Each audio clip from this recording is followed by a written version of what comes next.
শারীরিক প্রতিবন্ধী হয়েও মেলেনি সরকারি ভাতা, পরিবারের নেই কোনো সরকারি একটি ঘর। রাজ্যের প্রত্যেকটি ভিলেজ কমিটি, গ্রাম পঞ্চায়েতে প্রধানমন্ত্রী আবাস যোজনা ঘর প্রদান করার ব্যবস্থা রয়েছে। এই আবাস যোজনা ঘর দেওয়া হয় গ্রামের যে সকল মানুষদের সাধ্য নেই গড় ঘর তৈরি করার।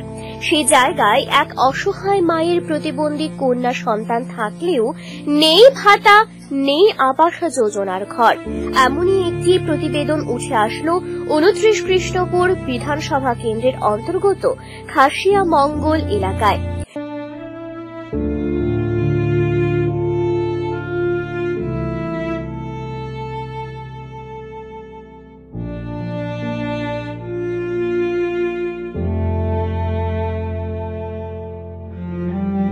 রেশমি দেববর্মা নামের এক হতদরিদ্র পরিবারের 10ম শ্রেণী পর্যন্ত পড়াশোনা করা কন্যা সন্তান প্রতিবন্ধী হয়ে রয়েছে। প্রতিবন্ধী শংসাপত্র থাকা সত্ত্বেও নেই কোনো সরকারি ভাতা, অন্যদিকে নেই আবাস যোজনার ঘরটুকুও। এলাকার এক সমাজসেবীর সঙ্গে কথা বলতে গিয়ে তিনি ওই হতদরিদ্র পরিবারের ব্যাপারে জানায়। 6 বছর বয়স থেকে কোনো এক অজ্ঞাত কারণে রেশমি দেববর্মার পা বিকল হয়ে পড়ে। সেই থেকে আজও একই অবস্থা, অথচ তাদের পাশে দাঁড়িয়ে সহযোগিতা করার কাউকে পায়নি পরিবারটি, এমনই আক্ষেপ করে পরিবারের সদস্যরা।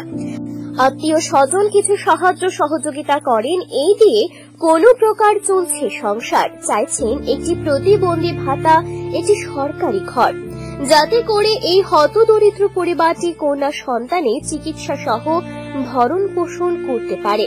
পাশাপাশি নেই কোনো নিজস্ব বসত ঘরও।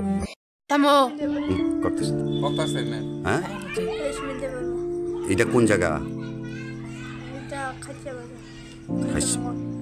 আচ্ছা, তোমার এই অবস্থা, যে পায়ের অবস্থা, কত বছর দিরা? কোন রোগ টুক হয়েছিল? এমনিতেই আছে গা? তো তুমি পড়াশোনা করো নি? কোন ক্লাসে পড়ো? কোন স্কুল থেকে? তোমার কি বিকলাঙ্গ যে হয়েছে, তোমার সার্টিফিকেট আসেনি? ভাতা টাতা পাইছো নি সরকার থেকে? সার্টিফিকেটটা কই? মাধ্যমিক নামে ওই যে পা যে ভালো না, তোমার এই সার্টিফিকেট আসেনি, বিকলাঙ্গ সার্টিফিকেট? তোমরা পরিবারে কতজন লোক? তোমরা কি করে খাও?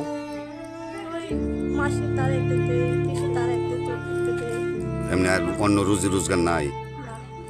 এলাকার এক সুনাগরিক নিজ উদ্যোগে সবকিছু সহযোগিতা করছেন এবং এলাকাবাসীর কাছ থেকেও যতটুকু সম্ভব করা হচ্ছে।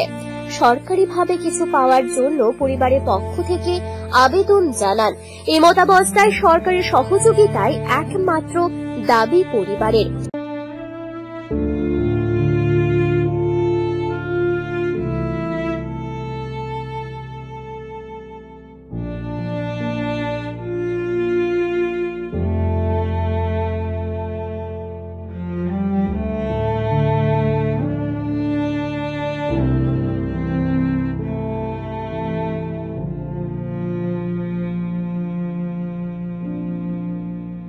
অন্যদিকে এই এলাকার বিধায়ক তথা উপজাতি কল্যাণ দপ্তরের মন্ত্রী বিকাশ দেববর্মা এই প্রতিবেদন সম্প্রচার হওয়ার পর তাদের সাহায্যের হাত বাড়িয়ে দেয় কিনা এখন এটাই দেখার বিষয়।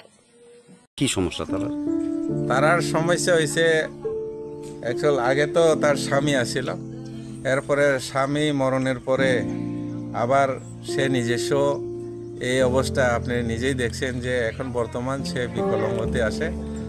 ওর সঙ্গে একজন মেয়ে আসে, মেয়েও বিকলাঙ্গ, মোটামুটি বলতে পারে কি জন্ম থেকেই বিকলাঙ্গ।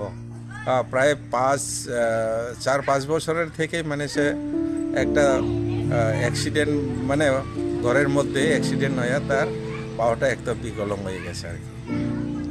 তো কিভাবে তারা ফ্যামিলি চলে? এখন ফ্যামিলি তো তার বোনেরাও আছে, একটু কিছু যে কিছু দেই, কিন্তু বেশি দিতে পারে না। আর আমি নিজস্ব যা যতটুক পারে আমি সাহায্য করতেছি। আর কিছু স্পেশাল খাওয়ানোর আমি কত মানুষকে রাখছি, যদি কোনো এরা খাওয়ানোর যদি ইচ্ছা থাকে বা ইচ্ছা না থাকলে আমি প্রত্যেক রবিবার বুধবারে তারা মানে মাছ টাছ খাওয়ানোর একটা এটাও ব্যবস্থা করছে। যখন তার এই অবস্থা কতদিন বাঁচবো না বাঁচবো এটাও জানে না, ওইটা লক্ষ্য করে আমি মানে বর্তমান কন্টিনিউ আমি অলরেডি তারা মাছ টাছ খাওয়াই।